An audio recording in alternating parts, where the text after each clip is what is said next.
Hey everyone, and welcome to the very first episode of what I hope will be an exciting and inspiring journey into the world of 3D art and maybe even indie game development. My name is Druadan, or just Marvin if that's easier, and this video marks the start of something I've been wanting to do for years. Building my very own indie game from scratch. Here's the plan. I'm right now diving into two insanely powerful tools, Blender for 3D modeling and Unity for game development. If you've ever tried either of these, you'll know they're, well, a little intimidating at first. But honestly, that's part of the fun, right? It's about challenging myself to learn, improve, and hopefully create something amazing. But before we go any further, let me set the record straight. I am not a professional 3D artist, and I am not a programmer.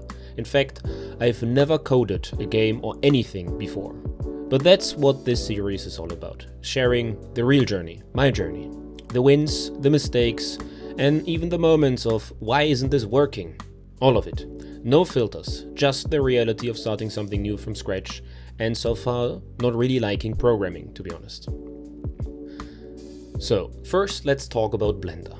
Blender is this mind-blowing free and open source 3D software that lets you create literally anything.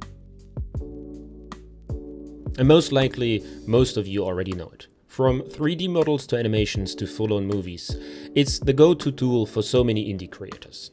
It's used by professionals, hobbyists, and even some big-name studios. And honestly, when you see what people are creating with Blender, it's impossible not to feel inspired. And then there's Unity.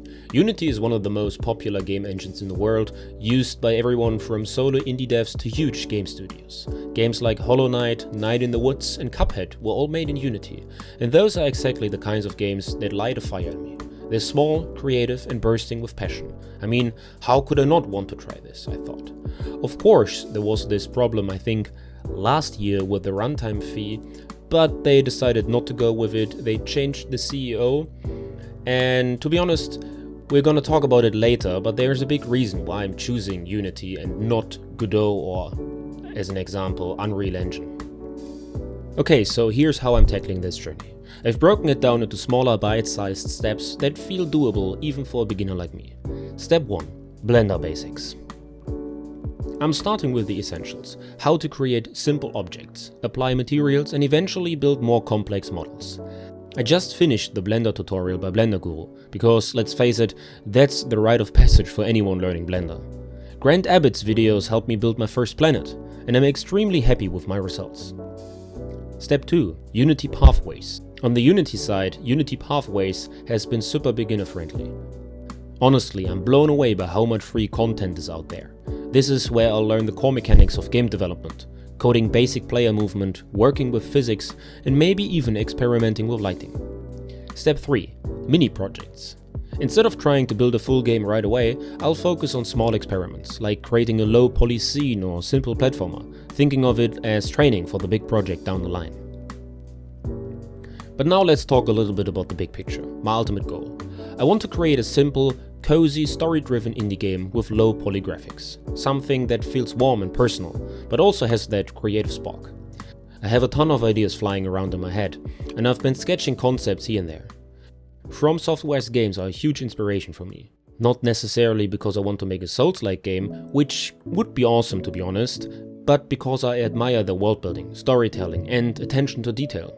But hey, I know the market for Souls-likes is already packed, so I'm going to try to carve out something uniquely mine. And the truth is, this isn't going to happen overnight. It's going to take months, maybe even years, of learning and creating. But that's okay, the journey is the fun part. So to finish the first video off, if this sounds like your kind of content, here's how you can follow along. I'll be uploading regular updates, whether it's a new 3D model I've made, a minigame mechanic I figured out, or even the challenges I'm running into. Right now I plan to upload on a monthly basis.